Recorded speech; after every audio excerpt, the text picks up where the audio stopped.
Monsieur le Président, Madame la Première Dame, Mesdames, Messieurs, Mr. President, Madam First Lady, ladies and gentlemen. Mesdames, Messieurs, je voulais, à l'issue de ce G7 que nous venons de tenir, Following this G7 meeting that we have just held, près de 2 jours, and we've been discussing for 2 days now, and I'm going to report back to you. But first of all, I'd like to thank President Trump and all the heads of state and government present here for the extremely productive work and the very productive discussions that we've had since Saturday evening together. There was a lot of nervousness at the outset, a lot of expectations, a lot of tensions, and we heard about a lot of conflict, and I can say that what we were really keen on was to convey a positive and joint message following our discussions. Discussions on several topics. We haven't negotiated a very long text as promised, and you will get just a one-page declaration. Then there'll be a lot of different annexes to it, but it's just one page that covers some of the key items that were addressed. Now, we have decided to hold this joint conference. I'm going to give the floor to President Trump, and of course President Trump and the First Lady will then proceed with their own press conference to the American press, where other discussions will take place. But I just wanted to sum up the different items on which we have agreed and the topics on which we have made headway: biodiversity, digital economy, amongst others. So we wanted to hold this joint conference together because next year it is the United States of America that will host the G7 summit, and we are going to pass the baton on to President Trump. That is why we are here together. And I just wanted to say that for the last 2 days we have worked a lot together on several common points.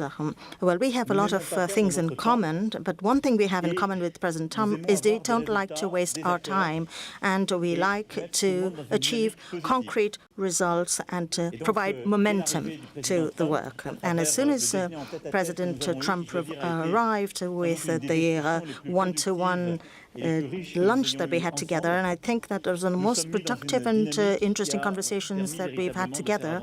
And from that point onward, we set the pace and kept the ball rolling to be as efficient as possible till the very end. There are a few things that are expected from both our countries. As far as Iran is concerned, President Trump and myself have had discussions in the last few weeks, and particularly in the last couple of days, and we agree that Iran needs to comply with its nuclear obligations and have responsible behavior in the Gulf and work with us. And there are two very clear things that matter to us. Iran should never have the nuclear weapon, and its situation should not threaten the stability of the region. France has taken a lot of different initiatives, and I've always informed President Trump on them to be able to get the technical means to move forward, because the decisions that the U.S. has taken in the last few months have put a lot of pressure and have put us in a situation where it is indeed necessary to improve the security situation of the region. So we coordinated our efforts, and we reached the decision to bring together the foreign ministers. Foreign Minister of Iran had a meeting with the French Foreign Minister, and a roadmap has sort of been said, but nothing is absolutely set in stone, and we will have to move ahead together to find an outcome. This morning, President Rouhani said that he was prepared to meet any political leader in the interest of his country. And that's what I told Minister Zarif. And this is what I mentioned to President Rouhani on the phone as well, that if he agreed to a meeting with President Trump, that my conviction was that an agreement can be met. We know the terms, we know the objectives, but we have to just now sit around the table and make that happen. So I hope that in the next few weeks, based on our discussions, we will be able to achieve the meeting that we just mentioned between President Rouhani and President Trump, myself and the partners who have a role to play in nuclear negotiations will also be fully involved in these negotiations. And I think that this meeting is very important and in the last few days have clarified the situation. A lot of messages have been conveyed. A lot of work has been done between our ministers. I would like to thank our ministers who have been totally involved in these discussions and have set the stage for these discussions and for an agreement.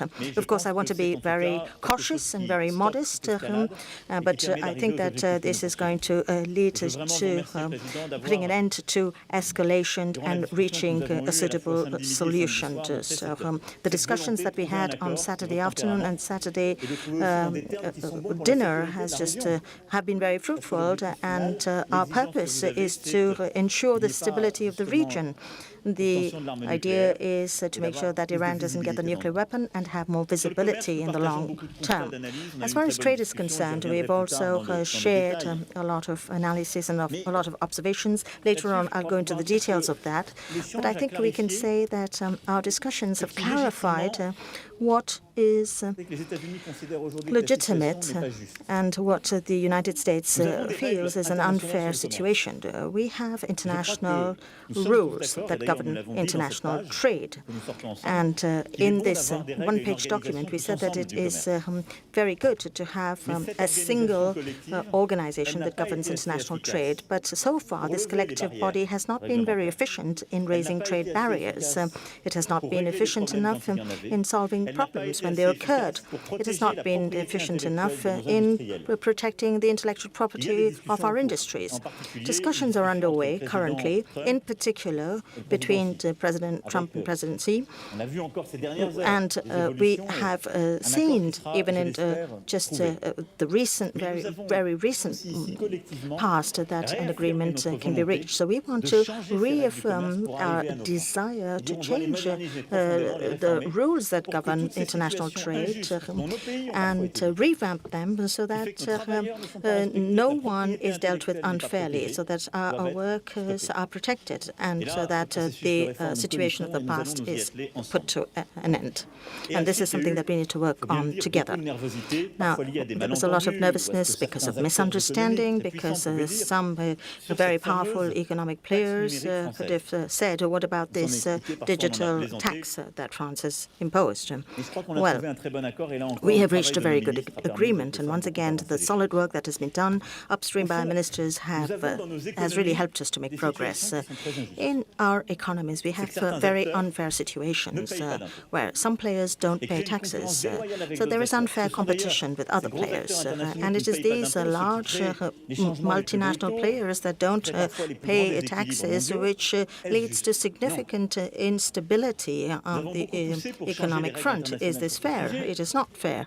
Of course, we are pushing for international rules on this, even. And at the European level, to 10 countries, France, Italy, even the UK is getting ready to do so, has decided to do something at the national level. But it is not against any company in particular. It's just to solve the problem. In fact, a lot of French companies will also be impacted by this tax. And some of you have probably heard me say a few months ago that this is only to find a solution. And the aim, ultimately, is to find an agreement internationally by 2020 to revamp international tax systems within the framework of the OECD to combat harmful trade practices, which are also harmful to the U.S. economy. And through this digital tax, on this digital tax, we worked a lot bilaterally as well. and we have reached an agreement to overcome the hurdles. So we're going to work on a bilateral and multilateral basis to find a solution together. And the day international tax exists on digital services, France will do away with its national tax. And everything that has already been paid under the French tax system will be reimbursed. So the idea is that we need to find a joint agreement in order to address joint international problems.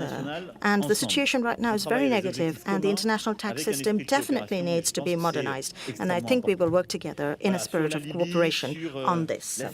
As to Libya, Syria, North Korea, Hong Kong, you will see in the one-page document that we have made considerable headway in the spirit of unity, and we have also done some significant work in as far as the Amazon region is concerned. There have been relations with President Bolsonaro, and we have taken a very ambitious initiative that President Pinero presented this morning after having discussed with all the heads of state and government of the region, as we had wished and as President Trump had wished as well. I don't want to go into the details, but I just wanted to highlight these few things that I just mentioned. I just wanted to say that we worked together hand in hand with President Trump over these 2 days. And during this G7, and I would like to thank all my colleagues, in fact, for this, we have managed to reach convergence at unprecedented levels on several issues. And now we're going to continue this work in the weeks and months to follow with a lot of energy. And North Korea knows how strongly President Trump is committed to this issue. There is also the agreement with China, and we're going to work hand in hand on all of the different issues. I would like to thank you, President Trump, for your involvement in the last couple of days. I would like to thank your First Lady, who was by your side and who has been very active side by side with my own spouse, and she has honored us and in our country. She knows how popular she is in our country, and President Trump will be hosting the G7 summit next year, so I'm going to give him the floor so that he can tell us how you intend to organize the G7, and I will be there by your side with the same will and the same determination and the same desire for unity. Thank you.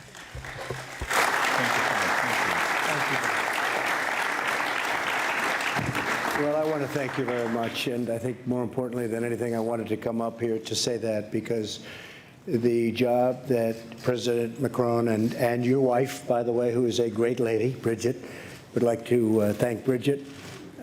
She has been spectacular, spent a tremendous amount of time with Melania and some of the folks who came in, some of the wives that came in, and they had a great tour of the area, and it's a beautiful area. But I want to thank you very much, Mr. President, for the incredible job you did. This is a truly successful G7. There was tremendous unity. There was great unity. Sometimes I'd read a little bit of false reporting, and I will tell you there was, in fact, we would have stayed for another hour. Nobody wanted to leave. We were accomplishing a lot, but I think more importantly, we were getting along very well. 7 countries, and it really was the G7, and you have been a spectacular leader on this. And I want to thank you, and I want to thank the great country of France. Thank you very much. Thank you. Thank you for the question. Thank you, my friend.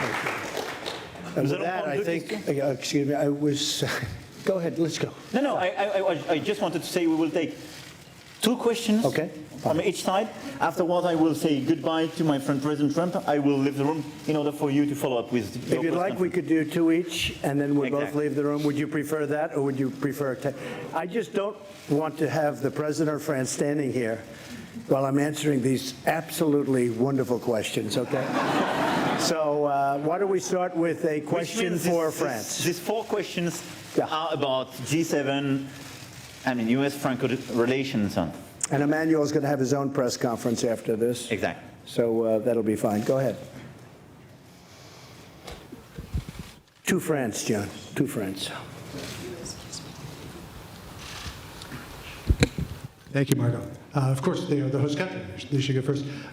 Monsieur le Président Macron, China was not on the official agenda, but it was certainly a big part of the discussions here at the G7. Are you concerned that the trade war that exists now between the United States and China could harm the global economy? If you are, did you talk to President Trump about that? And are you also at the same time concerned that if China's current trade practices go unchecked, that a decade from now we could be in a very terrible situation? Sur ce sujet, nous en avons évidemment longuement On this subject, we obviously had lengthy discussions durant la session sur l'économie mondiale. during the session on the world economy yesterday morning. Sur vos deux sujets. On both subjects. Les discussions qui sont en cours entre The la Chine discussions et les underway États-Unis between d'Amérique, China and the United States of évidemment, America elles créent, on le voit bien, obviously, des as we incertitudes clearly see, qui create agitent les marchés, les uncertainty, investisseurs, which disturb markets and investors, and during the negotiations will create tensions, which is the case of any et discussion. on l'a vu sur We les saw différents marchés this actions on que different nous stock connaissons. markets Maintenant, la question, with which c'est we're familiar. l'issue de ces Now the discussions. question is to know what the result of these Pourquoi- discussions pourquoi will be. nous sommes attachés And sur ce that's point, why c'est qu'un accord puisse être we trouvé considered that it was so important an agreement be found between the two greatest economic powers in the world. clairement indiqué sa volonté de President trouver un Trump accord. clearly showed us his willingness to arrive at an agreement. We saw just a few hours ago the very positive and encouraging message that could be distilled from this. We see that things are Un souhait moving. très profond, c'est qu'un accord puisse Our être trouvé deep entre les wish is États-Unis for an d'Amérique agreement to be et found la between the Chine United commerciale. States and Je China pense que ce sera concerning trade, positif. because I think that would be something positive for everyone. Ni les États-Unis ni la Chine ne sont Neither naïfs the United sur le States plan nor politique, sur le China plan économique et is industriel. Donc, economically l'accord or devra être industrially naive. équilibré pour être It has to bon be a balanced et agreement that will be good for Nous everyone. veillons à ce qu'il soit bon pour And l'ensemble we du globe. will be vigilant to see that it's good for the whole world. In that Les context, paramètres pris en compte, ça a été aussi our le different but de- parameters will be taken on board, and that was one of the subjects of our Mauvais, discussion. pour l'économie mondiale, c'est What's l'incertitude. bad for the world Et donc, plus economy vite is cet accord est uncertainty, trouvé, plus and on the réduit cette quicker an incertitude. agreement is arrived Et at, the c'est très quicker clairement ce que that nous avons échangé uncertainty hier, will dissipate. qui est la volonté, That's what we discussed du président yesterday, américain. and that's the American Sur ce qui est ensuite president's des pratiques wish. commerciales. In terms of trade Je l'ai dit tout à l'heure. practices, I said this earlier. Pour moi, la manière For la me, plus the efficace most effective way et la plus forward stratégique and the most strategic way de régler forward notre relation commerciale avec la Chine, in settling our trade c'est relations de with développer China les échanges, is to develop et de trade, s'assurer que ces échanges but sont also inscrits to dans le cadre ensure des that règles that trade is part of international trade rules. parfois eu. The problems we On est sometimes très bien had, avec l'économie chinoise. we're very familiar with Grande this with the économie Chinese avec laquelle il y a economy. beaucoup d'investissements. It's a major economy where there's been lots of investment from the United States, European countries, Canada, and Japan. Les sujets de The respect de la problem propriété is intellectuelle, respecting intellectual property, c'est le traitement de surcapacité, dealing with excess parfois capacity, déséquilibrer certains marchés mondiaux. which sometimes unbalances C'est la some world capacité à markets, régler très rapidement les conflits qu'on and peut avoir, the et de fixer ability des to deal déloyales. rapidly with conflicts we may have and with unfair situations. Now, we are obliged to see that when this type of trade happens outside of WTO rules, things don't work very well and we're not properly protected. And when you follow WTO rules, the WTO rules as they presently exist haven't allowed us to be protected on these subjects. So what we decided together yesterday morning was to accelerate with a very realistic agenda and to say we're going to change the rules of world trade so that everyone can have free and fair trade, balanced trade, and that the subjects which I've just mentioned, which have sometimes been bad for our economies, can be settled in an international framework which we wish profoundly to change. And we and our different ministers in the different contexts that we're putting forward are going to share these political goals. And to my way of thinking, the way to deal with the practices you have mentioned, certainly the positive agreements that will be arrived at, and also the renewal of our international trade rules, as we said yesterday morning. President Trump, are you satisfied with how far the proposed WTO reforms will go? Because No, I'm not, You've but- spoken about the need for that. And second to that, We're getting there, John. Just to answer that, we're second to getting that, there. do you believe that China is sincere about what it said this morning? Yes. Or do you think that they are just trying to calm the markets and play for time? Because our sister network, the Fox Business Network, has been told by Chinese sources that they have no plans on going back to where they were in terms of the negotiations this spring on intellectual property, forced technology transfer, ownership. So We'll see, John. do you trust that they are sincere I about do. this. I think they want to make a deal very badly. I think that was elevated last night, very late in the night. I see an alert, or you would call it breaking news, and it was that the vice chairman, we're not talking about somebody from China at a low level, the vice chairman of China came out that he wants to see a deal made. He wants it to be made under calm conditions, using the word calm. I agree with him on that. And China has taken a very hard hit over the last number of months. You know, they've lost 3 million jobs. It'll soon be much more than 3 million jobs. Their chain is breaking. The chain is breaking up like nobody's seen before. And once that happens, it's very hard to put it back together. You understand? I think they very much want to make a deal. And the longer they wait, the harder it is to put it back, if it can be put back at all. So I believe they want to do a deal. The tariffs have hit them very hard. In a fairly short period of time, the United States will have collected over $100 billion in tariffs. And I say it again, the media failed to acknowledge it. But if you look at the goods coming in from China, we're talking about China, not other countries. If you look at the goods, they have a power that others don't have. But that power is only good for so long. They've manipulated their currency, they've devalued their currency, and they put a lot of cash into the system. And because of that, the prices have not gone up, or if they've gone up, it's been very little, because they want to keep people working. If the prices go up, they're not going to be able to keep people working. They're not going to be able to compete. It's a brilliant market. It's a brilliant, brilliant market, the world market. A lot of markets are brilliant. And frankly, I think that China cannot, I don't know, maybe they can, maybe they can't. I don't think they can do that. And I think they're very smart. And I think President Xi is a great leader who happens to be a brilliant man. And he can't lose 3 million jobs in a very short period of time. And that's going to be magnified many times over. And it's going to break down the Chinese system of trade. And he can't do that. So when you say, do you think they want to? Maybe they want to and maybe they don't. But I think they want to make a deal. I'm not sure they have a choice. And I don't say that as a threat. I don't think they have a choice. In the meantime, the United States, which has never collected 10 cents from China, will, in a fairly short period of time, be over $100 billion in tariffs. So I think they want to make a deal very badly. Okay. Go ahead. Deuxième question. Second question. Messieurs les Présidents, Mathieu Koch, BFM. Mr. President, you've just declared that you've created the conditions for a meeting between President Trump and President Rouhani. Does that mean that France, for instance, might be a mediator in that meeting? And more concretely, what did you discuss in terms of that possible agreement with Iran? And then a question for Mr. Trump. Are you ready to lift or to soften American sanctions on Iranian oil exports, and would you be ready to meet President Rouhani? Thank you.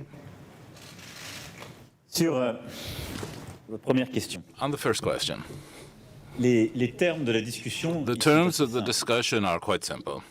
Un accord a été signé en 2015, An agreement was signed in 2015, le 14 juillet 2015. on July 14th. We call it the JCPOA. Et cet accord a And that prévu agreement des garanties pour la communauté internationale. set forth guarantees for the signataires de cet accord, international community, including the signatories of that agreement, saying that Iran would no longer enrich uranium over a certain period of time. I'm simplifying this, but up to 2025, la réouverture in exchange for reopening many economic sectors and massive investment, largely made by the United States. Cet accord avait That un double agreement avantage, had a twofold advantage: stabilité et sécurité, stability and et réouverture security, économique, ce qui était bon pour l'Iran. and also reopening, economically speaking, which was good for Iran. This agreement also had drawbacks and shortcomings. French negotiators in 2015 were the most determined, and France was the country that hesitated most to sign this agreement because we considered we needed as many guarantees as possible. President Trump, during his campaign, made a commitment to those who voted for him to be more demanding and tougher because he considered that this agreement was insufficient, which caused him to leave it.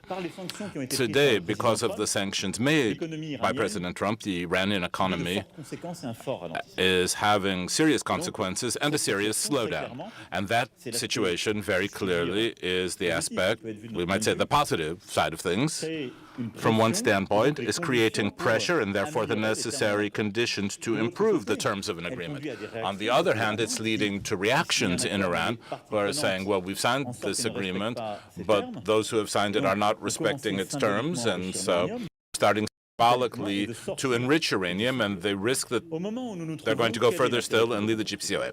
So, given the two goals that we have, where are we going with this? We need to be sure that Iran will never get a nuclear weapon and that there will be no flare-ups in the region.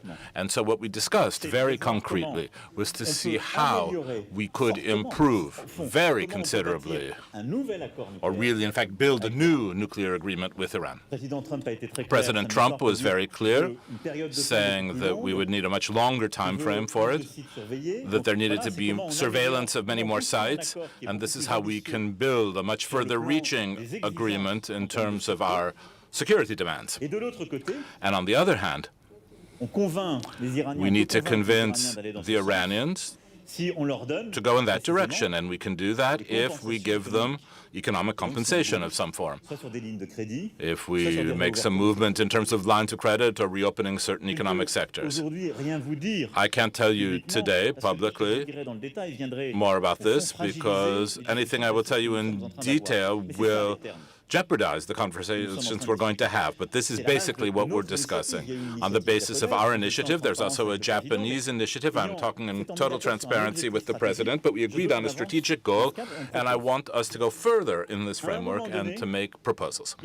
At a given point in time, there will have to be a meeting between the American and the Iranian presidents, and I would wish that in coming weeks, such a meeting take place.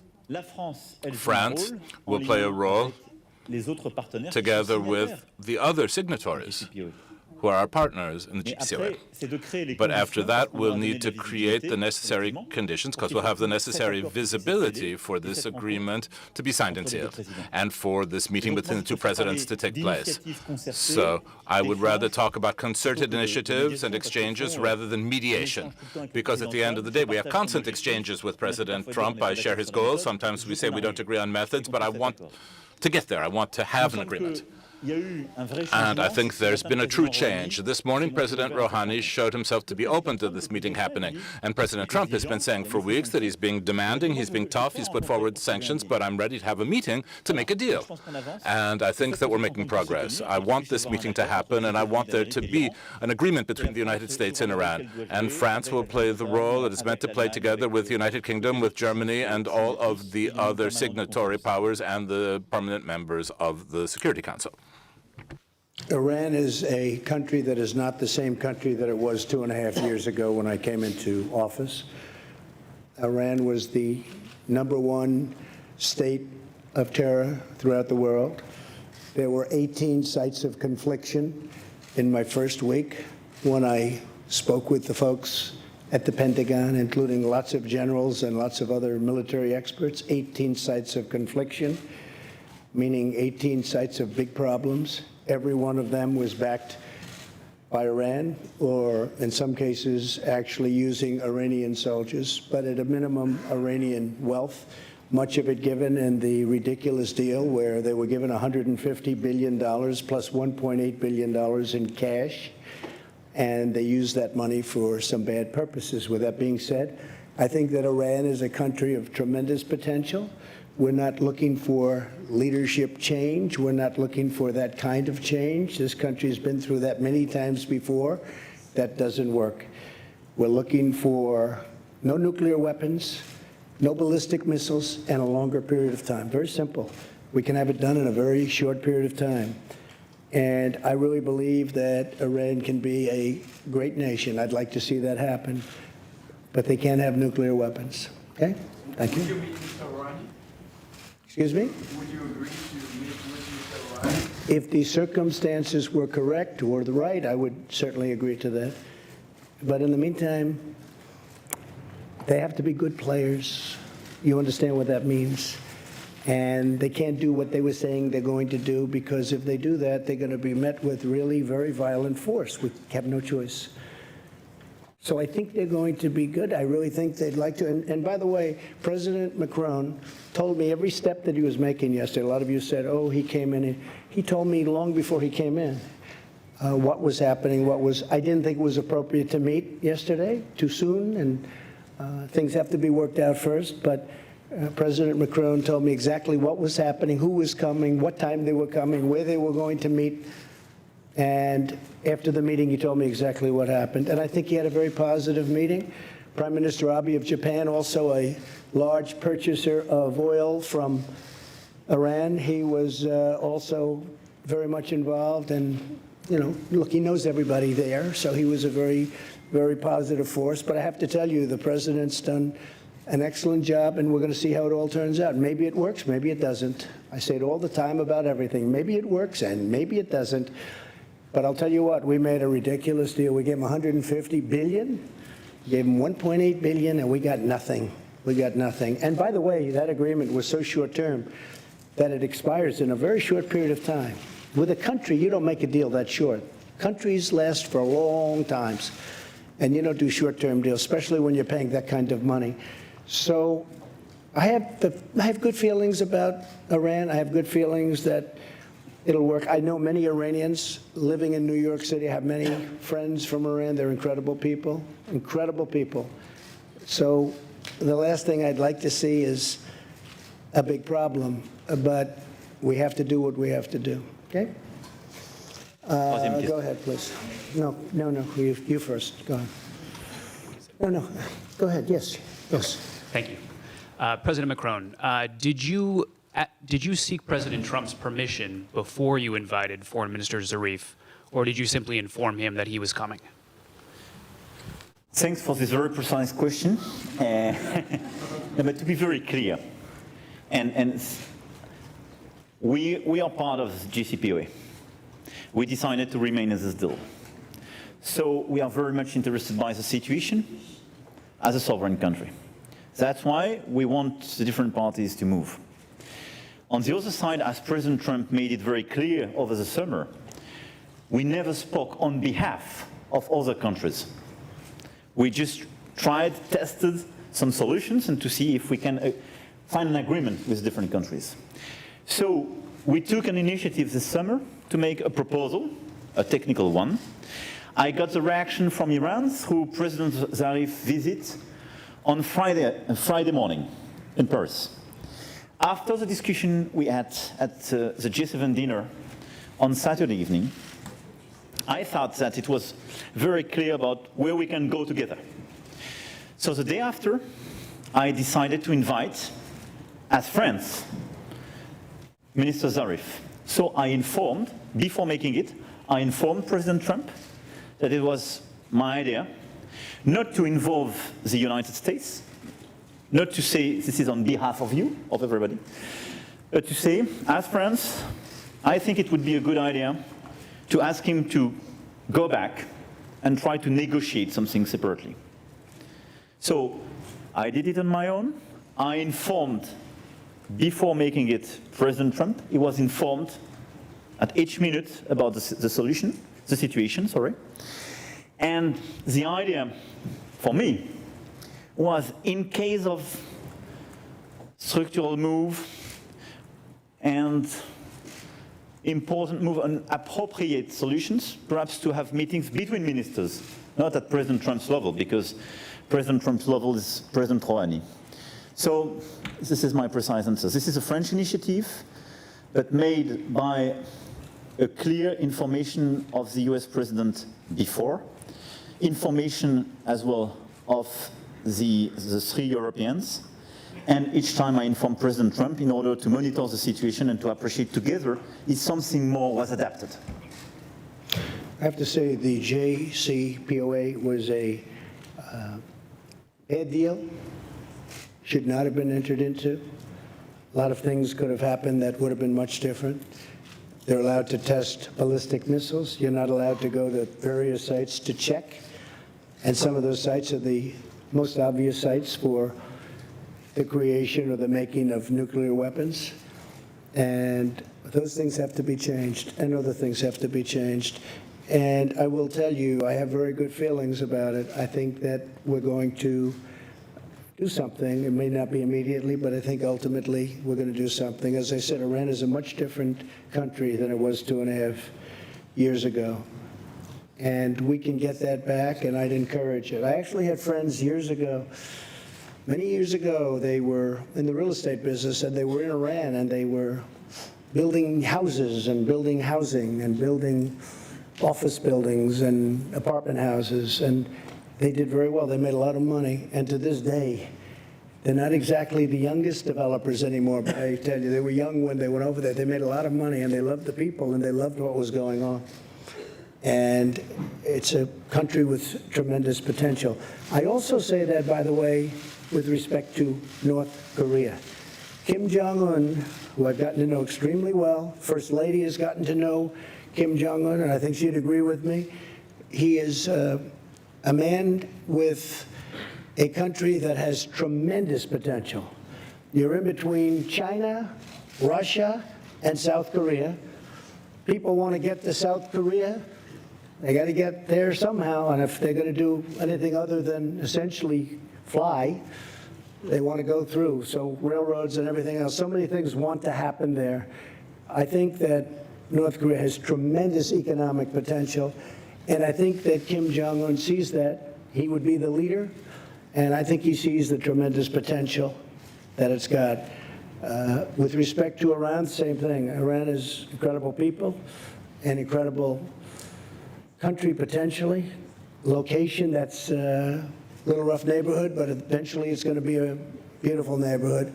I think that it's going to work out.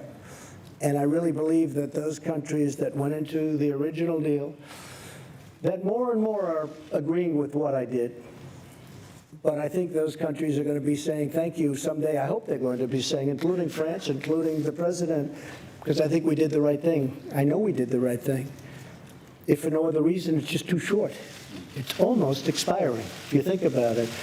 And somebody said, well, you'll go and make an extension. No, they're great negotiators.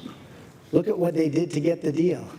Look at what they did to John Kerry and to President Obama. Look what happened, where they're bringing plane loads of cash, plane loads, big planes, 757s, Boeing 757s, coming in loaded up with cash.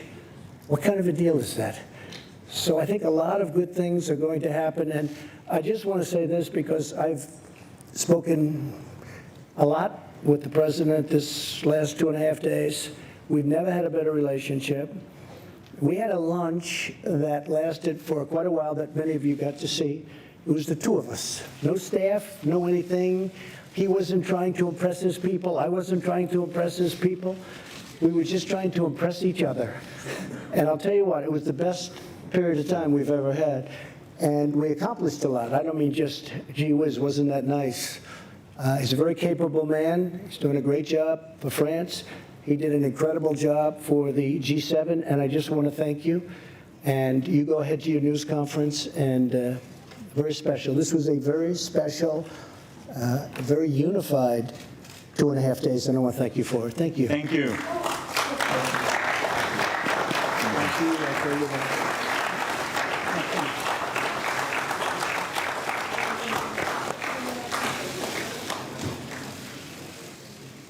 Thank you, my friend. Thank you. I will leave the floor and the press conference to President Trump, and I will wait for the end of your own press conference. Voilà, finalement. Je ferai une conférence de presse. Je laisse la poser au président. Allez-y. Bon, écoutez, je ne veux pas faire de délation, Monsieur le Président. I don't want to give anything away, but we saw your wife, the First Lady, drink a glass of French wine yesterday. So can you perhaps give up on your threat to put sanctions on French wine? Because if we've understood correctly, you have arrived at an agreement on taxing digital firms. Could you confirm that there has been an agreement between you and France on taxing digital firms? I can confirm that the First Lady loved your French wine, okay? All right? She loved your French wine. So thank you very much. That's fine. You're good. Thank you. Thank you. Merci à vous. I I will wait for the end of this press conference to have the press conference of the presidency. I will leave the floor to you.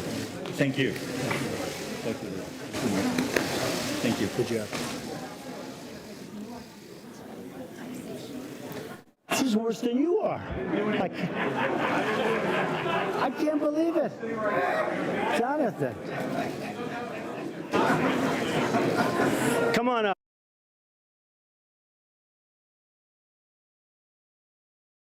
You have recently been saying that China wants to make a deal, but that you are not necessarily ready for a deal. All right, we'll start now. Please sit down. Thank you. Thank you. Please sit down. Thank you very much. You've recently been saying that China wants a deal, but you're not necessarily ready for a deal, and you like the tariff revenue that is coming in. Are you now ready to make a deal? Only if it's a fair deal and a good deal for the United States. Otherwise, I will not make a deal. We have billions and billions coming in, and I think we're going to get there. I do. I believe it more strongly now than I would have believed it a while ago. We're going to get there, and we're going to have a really, we'll have a fair deal. But remember this, when you say fair, China's been taking out of this country $500+ billion a year for many, many years. Many, many years. It was time to stop. As a private person, I used to talk about it. It's one of the reasons I'm president. And we're in a great position. Our country's doing well. Our unemployment numbers are the lowest they've been in over 50 years. Our unemployment numbers for African American, Asian, for Hispanic are the best they've ever been. Historic numbers. We're in a very strong position. Our consumers are strong. Walmart just announced numbers that were, mind-boggling numbers. It's a great poll right there. That's the ultimate poll. How are the retailers doing and how are certain companies doing? So we're doing very well, and I think that we're going to make a deal with China, and I think eventually we're going to make a deal with Iran too. But why are you optimistic they'll change their behavior? It's not a question of behavior. I think they want to make a deal, and I think they should make a deal, and I think if they don't make a deal, it's going to be very bad for China. And I very much appreciate the fact that they came out last night, very late last night, and they said, they want to make a deal. They want it to be under calm circumstances. It was a little different kind of a statement. I thought it was a beautiful statement. I thought it indicated a lot. Go ahead. Here we go. I actually have a question for you on next year's G7 summit, but can I just clarify something you said? You mentioned earlier today. One question. Go ahead. Let me do the clarification and then I'll get to the question. No. You talked about calls question. with China and a breaking news alert. I'm trying to understand what specifically you heard from China. And on next year's G7, you alluded today, dropped several hints about Miami, about Doral, and hosting next year's G7 at your property. What reassurances, if any, can you give the American people that you are not looking to profit off the presidency? Well, I'll tell you what, I've spent, and I think I will, in a combination of loss and opportunity. Probably it'll cost me anywhere from $3 to $5 billion to be president. And the only thing I care about is this country. Couldn't care less, otherwise I wouldn't have done it. People have asked me, what do you think it costs? And between opportunity, not doing things, I used to get a lot of money to make speeches. Now I give speeches all the time. You know what I get? Zippo, and that's good. And I did a lot of great jobs and great deals that I don't do anymore, and I don't want to do them because the deals I'm making are great deals for the country, and that's to me much more important. Doral happens to be within Miami. It's a city. It's a wonderful place. It's a very, very successful area of Florida. It's very importantly only 5 minutes from the airport. The airport's right next door. It's a big international airport, one of the biggest in the world. Everybody that's coming, all of these people with all of their big entourages come.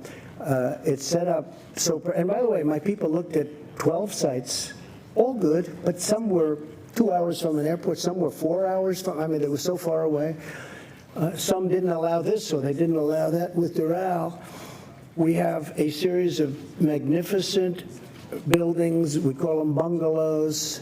They each hold from 50 to 70 very luxurious rooms with magnificent views. We have incredible conference rooms, incredible restaurants. It's like such a natural. We wouldn't even have to do the work that they did here, and they've done a beautiful job. They've really done a beautiful job.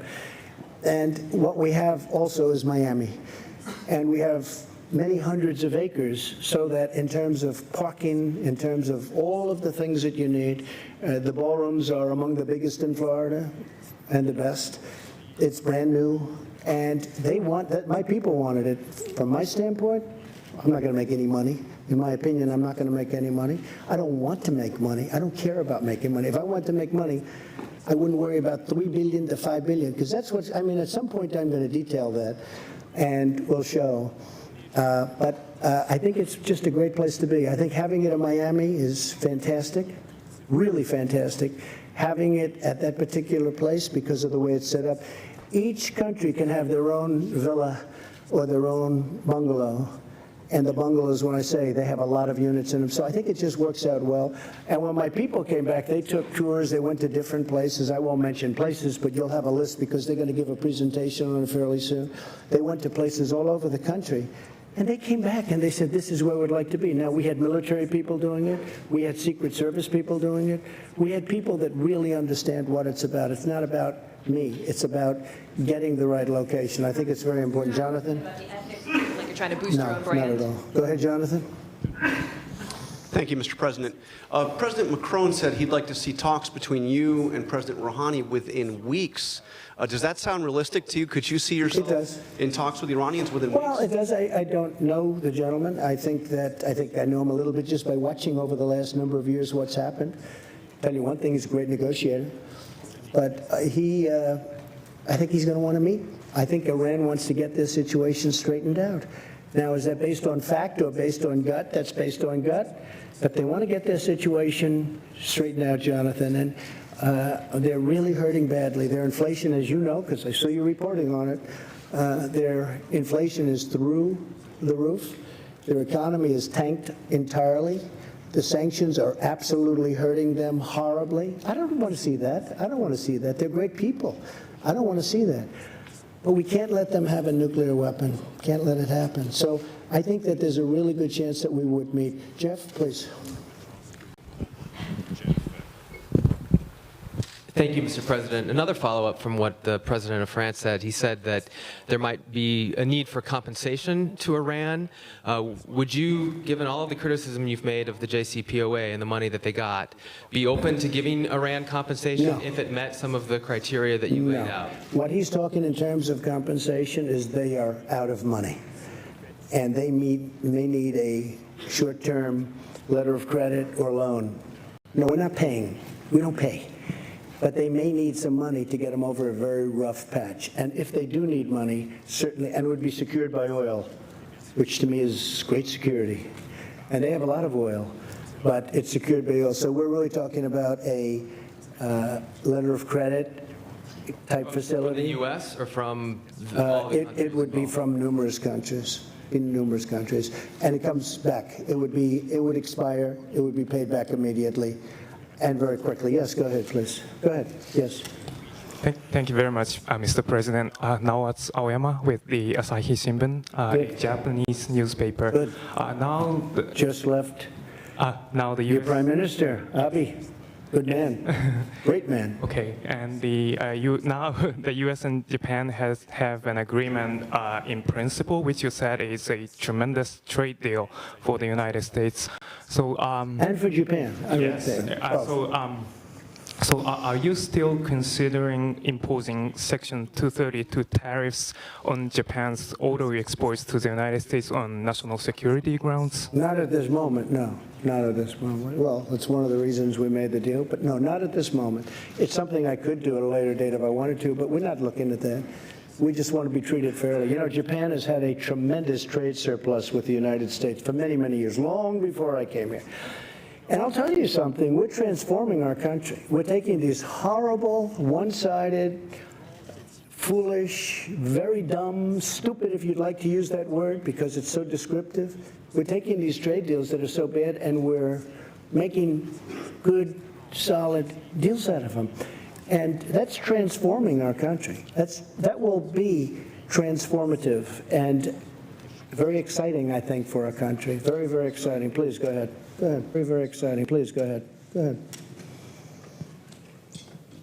Thank you, Mr. President. Well, I didn't actually say you. I said the woman behind you. So why don't we do her first? You've been asking a lot of questions all day long. Thanks, Mr. President. Yamiche Shelson. Can't say I don't give you access, right? Go ahead. Thanks, Mr. President. Yamiche Chalcenter with PBS NewsHour. Yes. Why do you think it's appropriate to invite Russia to the G7, given that they've meddled in the 2016 election? And are you worried that if Russia does come to the G7, that it might hurt you politically because it's only going to be a couple months before the 2020 election? I don't care politically. I really don't. A lot of people don't understand this. I ran one election and I won.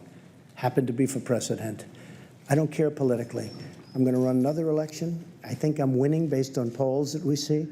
Whether I win or not, I have to do the right thing. So I don't do things for political reasons.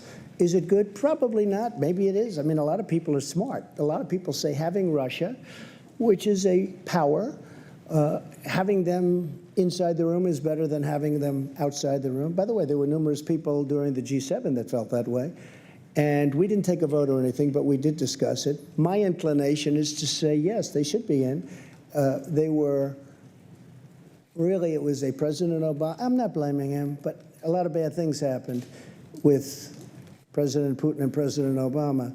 One of the things that happened was, as you know, what happened with a very big area, a very, very big and important area in the Middle East where the red line was drawn, and then President Obama decided that he was not going to do anything about it. You can't draw red lines in the sand. You just can't do it. And the other was in Ukraine, having to do with a certain section of Ukraine that you know very well, where it was sort of taken away from President Obama. Not taken away from President Trump, taken away from President Obama. President Obama was not happy that this happened because it was embarrassing to him, right? It was very embarrassing to him. And he wanted Russia to be out of what was called the G8. And that was his determination. He was outsmarted by Putin. He was outsmarted. President Putin outsmarted President Obama. Wait a minute. And I can understand how President Obama would feel. He wasn't happy, and they're not in for that reason. Now, I'm only thinking about the world, and I'm thinking about this country in terms of the G7, whether it's G7, G8. I think it would be better to have Russia inside the tent than outside the tent. Do we live either way? Yes, we live either way. Is it politically popular for me to say that? Possibly not. I think a lot of people would agree with me, frankly, but possibly not. I do nothing for politics. I know a lot of you aren't going to, you're going to smile at that. I do nothing for politics. I do what's right. And people like what I do. But I just do what's right. If I wanted to go strictly by politics, I'd probably poll that, and possibly I'd say, oh, gee, I don't want Russia in. But I really think it's good for security of the world. It's good for the economics of the world. Remember, they're building a big pipeline in Europe, going right up to Germany. And I said to Angela, who I had a great relationship, but I said, you know, you pay Russia billions of dollars, and then we defend you from Russia. And I say, how does that work? Misleading statement that Russia outsmarted President Obama. Well, he when did. Other countries have said that the reason why Russia was kicked out was very clearly because they annexed Crimea. Why keep repeating what some people would see as a clear lie? Well, it was annexed during President, I know you like President Obama, but it was annexed during President Obama's term. If it was annexed during my term, I'd say, sorry, folks, I made a mistake, or sorry, folks. President Obama was helping Ukraine. Crimea was annexed during his term. Now, it's a very big area, very important area. Russia has its submarine. That's where they do their submarine work, and that's where they dock large and powerful submarines, but not as powerful as ours and not as large as ours. But they have their submarines. And President Obama was pure and simply outsmarted. They took Crimea during his term. That was not a good thing. It could have been stopped. Could have been stopped with the right, whatever. It could have been stopped.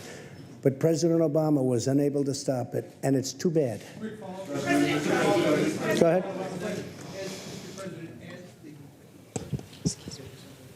As the G7 host next year, you were allowed to invite other countries to come, guest countries, even though they're not necessarily part of the overall group. Would you consider inviting Vladimir Putin under those circumstances? I don't know that he'd accept. Those are tough circumstances. He was a part of G8, and all of a sudden, he's not out or he's not in. So I think, John, actually, that's a pretty tough thing for him.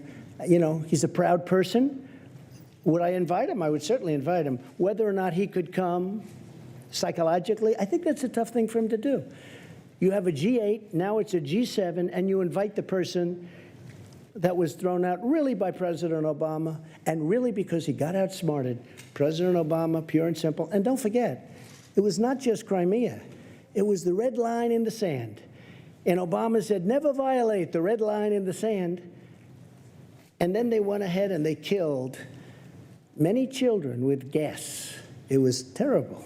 And he did nothing about it. I did, but I was there years later. I did something about it, but I was there late. Go ahead. Thank you, sir. Can you help us understand the timeline on the China calls? Were you referring to the statement by the Vice Well, we've had many calls. Secretary Mnuchin is here, and you've had many calls over the last 24 hours, but certainly over the last 48 hours. We've had many calls, not just one. This isn't one. And these are high-level calls. They want to make a deal. And by the way, I think a deal's going to be made, but they want to make a deal. So the Chinese are saying that there weren't any particular The Chinese are not calls. saying that. Excuse me, let me explain something. The vice chairman of China, do you get higher than that other than President Xi?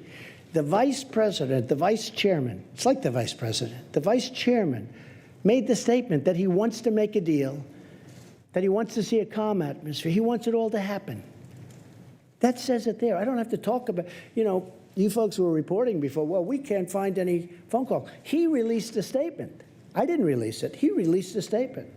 But there were phone calls, sir, Mr. President. There were phone calls. Numerous calls. There were communications that went back and forth over the last 2 days, as recent as And not only with Steve, there were calls with other people, too. Just so you understand, China wants to make a deal. Now, whether or not we make a deal, it's got to be a great deal for us. And I told this to President Xi, who I really respect. I really do. I have great respect, and I like him, too. And he's a tough guy. But I have a lot of feeling for President Xi. He's very outstanding in so many ways. But I told him very strongly, I said, look, you're starting up here, and you're making $500 billion a year and stealing our intellectual property. We're down on the floor, lower than the floor. You can't make a 50-50 deal. This has to be a deal that's better for us. And if it's not better, let's not do business together. I don't want to do business. Forget about tariffs for a second. We're taking in tremendous amounts of money. Forget that. I don't want to do business. Now, when I raise and he raises, I raise and he raises, we can never catch up. We have to balance our trading relationship, at least to an extent. And they were unwilling to do that. And we'll never have a deal if that happens, but it's going to happen because they have to have a deal. And as far as phone calls are concerned, Secretary of the Treasury and other people have been receiving many calls, not receiving, back and forth, many calls. China wants to make a deal, and if we can, we will make a deal. We'll see. Go ahead. Mr. President, if I could ask you a little bit about your China strategy. Yeah. President Macron talked a little bit about instability and the worry in the markets and around the globe about instability. One of the things that comes from, as you talked to... You're talking about global economic instability? Right. I don't consider one it of the things instability, that it comes from is the back and forth and the changing statements from yourself, so that... Sorry, it's the way I negotiate. So my question is that a strategy? Is it a strategy to call President Xi an enemy one day and then say that relations are very good the next day, and then, it's gone back It's the way I negotiate. It's done very well for me over the years, and it's doing even better for the country. Could you talk a little bit about and I do think that, look, here's the story. I have people say, oh, just make a deal, make a deal. They don't have the guts, and they don't have the wisdom to know that you can't continue to go on where a country is taking 500 billion, not million, 500 billion with a B, out every single year. $500 billion.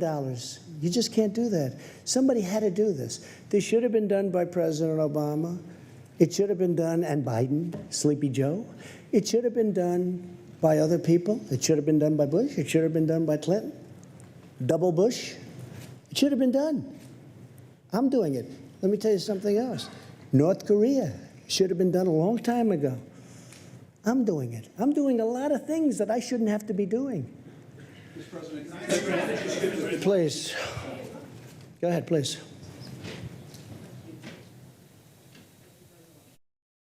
Beth Rigby, Sky News. President Trump, you've met our new Prime Minister Boris Johnson yesterday. Yes. You said he was the right man for the job on Brexit. I believe that. Do you think Theresa May was the wrong woman?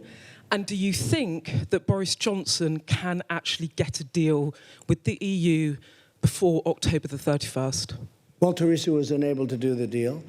I gave her my ideas as to doing the deal very early on, and you possibly know what they are, but I would have done that. She chose to do it her way, and that didn't work out so well. I think she's a very, very good person and a good woman, and I really believe that Boris Johnson will be a great prime minister. You know, we like each other, and we had a great 2.5 days.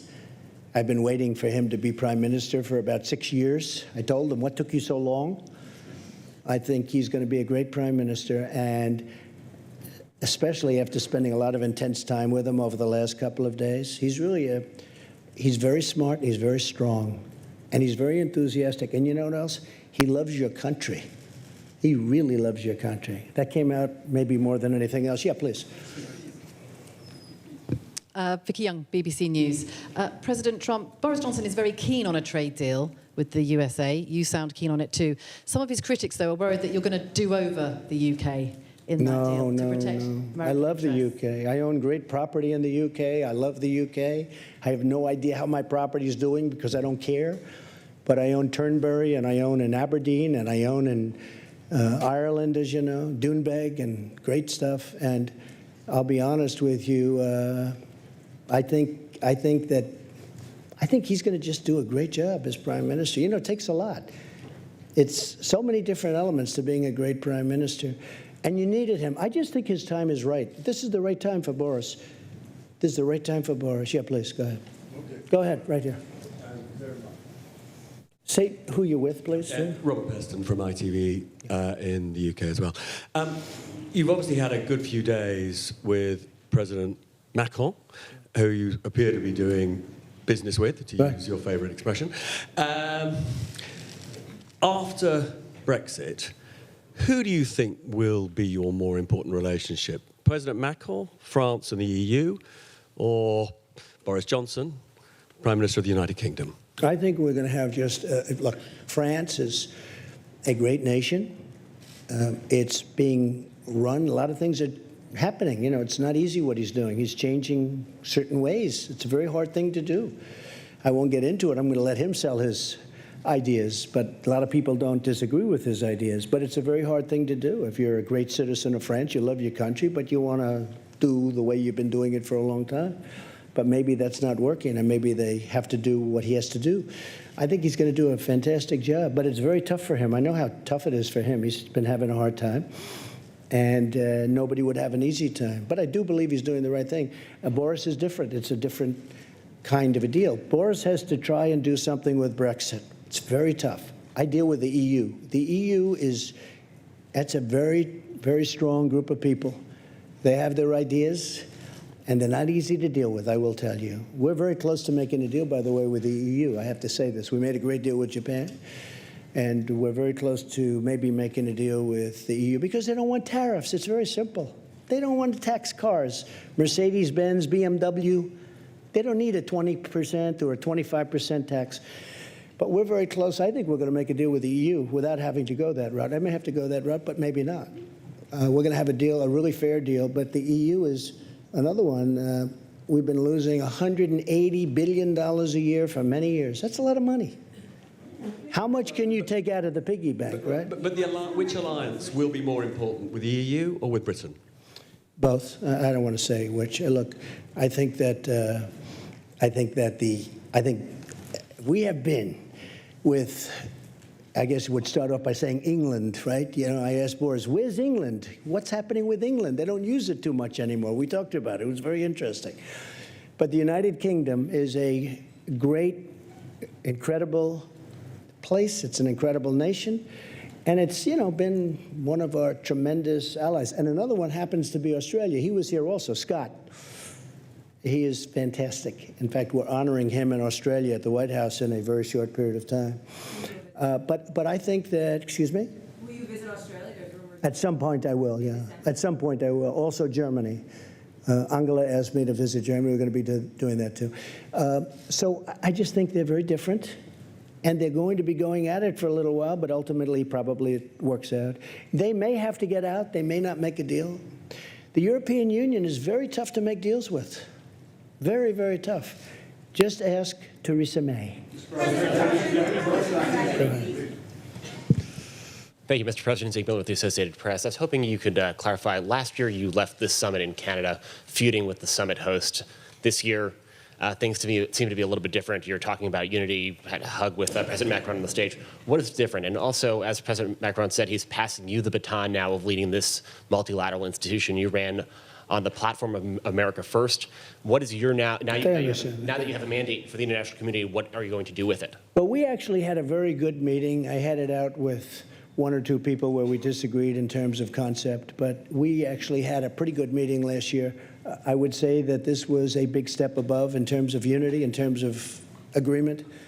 We have really great agreement on a lot of very important subjects. But last year was good also. I mean, last year was good also. I think last year might have been a little bit underrated. You know, go ahead, please. In terms of the G7 presidency, what do you want to do with it? What's your agenda? Oh, we're going to do something hopefully special. We're going to build on what we have now. We built on something really good. We're going to be going in with some great unity. We really did. If there was any word for this particular meeting of 7 very important countries, it was unity. I think most important of all, we got along great. We got along great. Mr. President, can I ask you a question? Go ahead. Thank you very much, Mr. President. I'm Qingyi Chang with Shanghai Media Group. You just mentioned that Chinese Vice Premier Liu He said China is willing to resolve this issue through calm negotiations. No, I didn't say it. He did. Yes. Yeah. And will the U.S. negotiate in the same manner? Yes. And also, so the other issue, the other question. That was an easy answer. So the U.S. will negotiate in the same manner with. Absolutely. Great respect for China. Great respect for the leadership of China. Absolutely.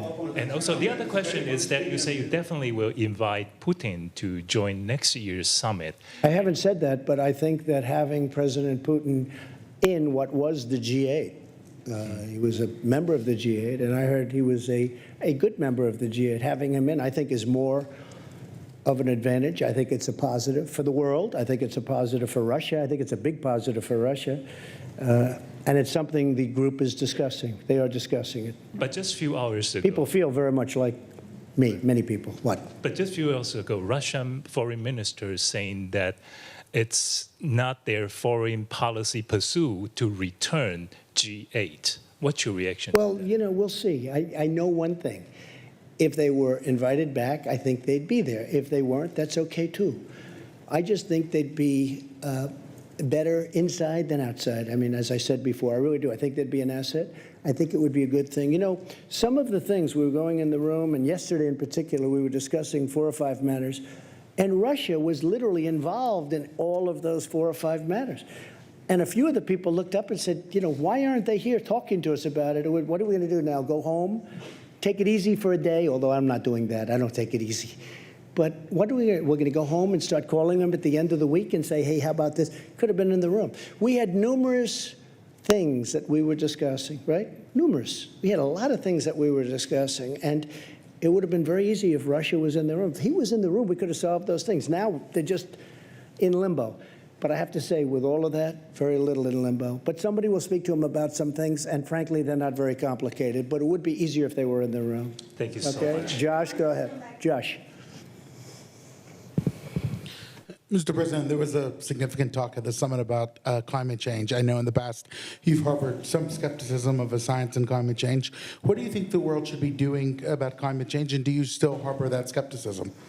I feel that the United States has tremendous wealth. The wealth is under its feet. I've made that wealth come alive. We will soon be exporting. In fact, we're actually doing it now, exporting. But we are now the #1 energy producer in the world, and soon it will be by far, with a couple of pipelines that have not been able to get approved for many, many years. It'll have a huge impact. I was able to get ANWR in Alaska, could be the largest site in the world for oil and gas. I was able to get ANWR approved. Ronald Reagan wasn't able to do it. Nobody was able to do it. They've been trying to do it since before Ronald Reagan. I got it approved. We're the #1 energy producer in the world. Soon it will be by far the #1. It's tremendous wealth, and LNG is being sought after all over Europe and all over the world, and we have more of it than anybody else. And I'm not going to lose that wealth. I'm not going to lose it on dreams, on windmills, which, frankly, aren't working too well. I'm not going to lose it. So, Josh, in a nutshell, I want the cleanest water on Earth. I want the cleanest air on Earth. And that's what we're doing. And I'm an environmentalist. A lot of people don't understand that. I have done more environmental impact statements probably than anybody that's, I guess I can say definitely, because I've done many, many, many of them, more than anybody that's ever been president or vice president or anything even close to president. And I think I know more about the environment than most people. I want clean air, I want clean water, I want a wealthy country, I want a spectacular country with jobs, with pensions, with so many things. And that's what we're getting. So I want to be very careful. At the same time, you weren't called. At the same time, it's very important to me, we have to maintain this incredible place that we've all built.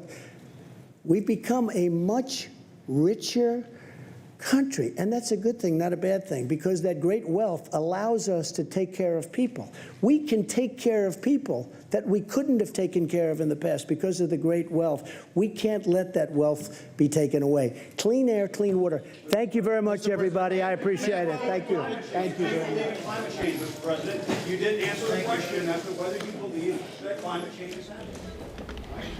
And there you have it, President Trump wrapping up a lengthy press conference at the conclusion of the G7 summit in France, spending the weekend there commenting on China, Iran, negotiations with both of those countries. President Trump's leadership of the G summit coming up next year. He talked about hosting the next summit in Miami. And of course, also there at the very end, talking a little bit about climate change, not embracing the crisis of climate change, instead saying he wants a wealthy country. A lot to get to. Hi, I'm Devin Dwyer in Washington. Thanks for staying with us here on ABC News Live. An eventful and news-full morning here at the President's press conference. Let's bring in Connor Finnegan, our State Department reporter who's been following this along with me. Connor, all eyes on what the President had to say about China today, a tumultuous period. And it was remarkable to me that the President said now he believes a deal can be had after a ratcheting up of tensions with China over the weekend. Yeah, Devin, a lot of mixed messages from President Trump on China and those ongoing trade talks. And it was interesting to listen to French President Emmanuel Macron talk about how that volatility, all of those changes in President Trump's rhetoric and the back and forth in these tariff wars have actually shaken the global markets and have really begun to threaten European markets as well. There was a lot of talk from President Trump about getting things back on track, about that optimism for a deal, and yet it was very unclear whether or not the U.S. and China have begun resuming those talks. Yeah, the President not giving a clear answer on whether or not there were, in fact, phone calls between him and the Chinese leadership in the past 24 hours. There have been a lot of mixed messages about that. The Chinese saying they don't know about phone calls. Of course, all of these negotiations coming to a head before the 1st of September, when those tensions, those tariffs are set to increase. That's something that's bothered the markets.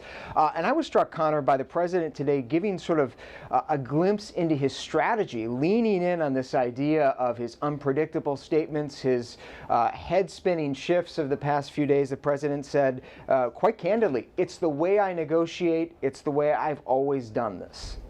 Yeah, that's right. He said that this is how he's built his success after all these years. And obviously, in his mind, it has worked out well for him. He's now president of the United States. I think for the president, it also has a history in his mind of working out well.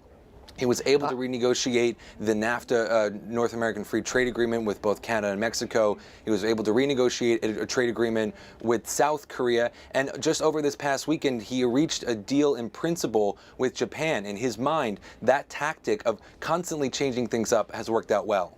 And now new signs today as well. Another headline from the press conference. The president seems to be inching a little bit closer towards new negotiations, talks for the first time with Iran. Our John Karl, chief White House correspondent, was in the room, asked the president about Iran. John, for the first time, the president seemed to indicate there's, in his words, a good chance that he'll meet with Iranian leadership.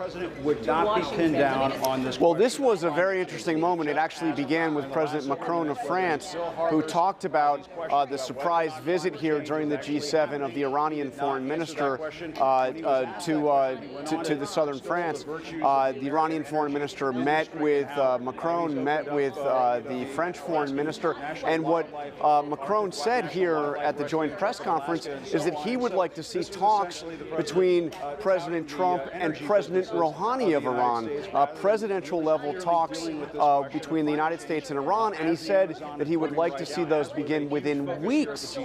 So what my question was, do you think that's a realistic time frame? The president in the past has said that he would talk to the Iranians, but I mean, this would be blindingly fast, Devin. And the president said, he didn't obviously commit to it, but he said it's possible. He sure did, and in fact had also sort of indicated he's up on the details of a possible line of credit to the Iranians to give them some additional money. John, a lot of questions also about Russia and potentially joining the G7, making it the G8 next year in Miami. The president very open to that. It would be something to see Putin join just before the presidential election in 2020.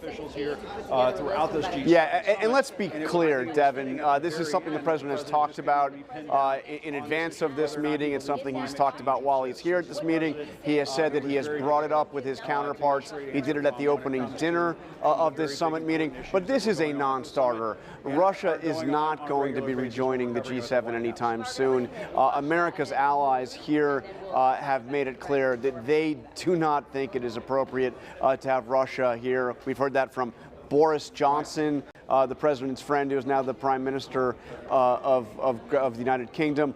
We have heard it from the French. We have heard it from the other leaders. President Trump is really the only one that is talking about that. And in fact, we've now heard from the Russians saying that they are not interested at this point in rejoining. I'm sure a big factor in that is they aren't going to get invited. Now, there is a distinction here, Devin. As you well know, the president could invite Vladimir Putin to attend the G7. That's different than asking him to rejoin and making this, once again, the group of 8, the G8. That's not going to happen because that would require consensus on all the members, and they don't have that. That's exactly right, John. And before I let you go, I was just talking to Connor about this before we dialed you in. And I was struck at this press conference by the president's sort of candid discussion about his unpredictable strategy of the past few weeks. In fact, leaning in on this idea that he's really completing the unfinished business from Barack Obama. He basically said he's the chosen one here. If they were invited as a guest, which of course the president. Yeah, I mean, he brought up in terms of dealing with China on trade and dealing with North Korea. Those were the two big issues he brought up. These have been intractable problems that have faced the last several presidents. He says that unlike his predecessors, he's going to do something about it, actually accomplish something. But, you know, we've wondered on these issues, particularly on the issue of China trade. The president has gone back and forth, wild swings in what he has said. At 1 minute, he sounds like he wants an all-out economic war against China, not just higher tariffs, but actually ordering U.S. companies to stop doing business with China. And then, you know, a few hours later, he will talk about reconciliation and about how much he respects President Xi of China and how badly he wants a deal. So he's gone back and forth. It's spooked the markets. The markets are way up right now. They were way down on Friday. They've kind of tracked his words. But he was quite candid. He said, look, this is the way I negotiate. He negotiates by being the guy that's so unpredictable. That's his negotiating tactic. He said it's the way he's done it all his life. John Karl, thanks so much. Have a safe trip back, John. Go back to Connor Finnegan at the State Department for a final thought, Connor, because the president didn't mention it in his press conference, but it was a sub-headline today in his final day at the G7, those talks with the Taliban to end the war in Afghanistan. The president today said things are getting closer there, but no timeline for a deal. What's the latest you know on when this war could come to an end? Well, Devin, the chief negotiator for the United States, Zalmay Khalilzad, continues to be in talks with the Taliban at this moment. They're now in their sort of third day in Qatar. But importantly, there is no deal. There's no deal until everything has been agreed to. That's what U.S. officials continually say to us. And we heard, from some sources that Friday things weren't looking good, but over the weekend things made some progress. The problem at this point remains the U.S. government wanting to get the Taliban to agree to talk with the Afghan government and to open up this conversation to an intra-Afghan dialogue. The United States obviously does want to pull out its remaining forces. President Trump has continued to make that clear, but will they get enough from the Taliban before they do that? That is really at the crux of what these talks are now focused on. And we know those talks are underway. The president badly wants to end that war before the next election. Connor Finnegan at the State Department, know you'll stay on it. Thank you so much, sir. Thank you for watching us here on ABC News Live. We'll have a full wrap-up from the president's press conference, trip to the G7, all the other news of the day here at 3:30 Eastern Time in the briefing room. Hope to see you then. I'm Devin Dwyer in Washington. Have a good day.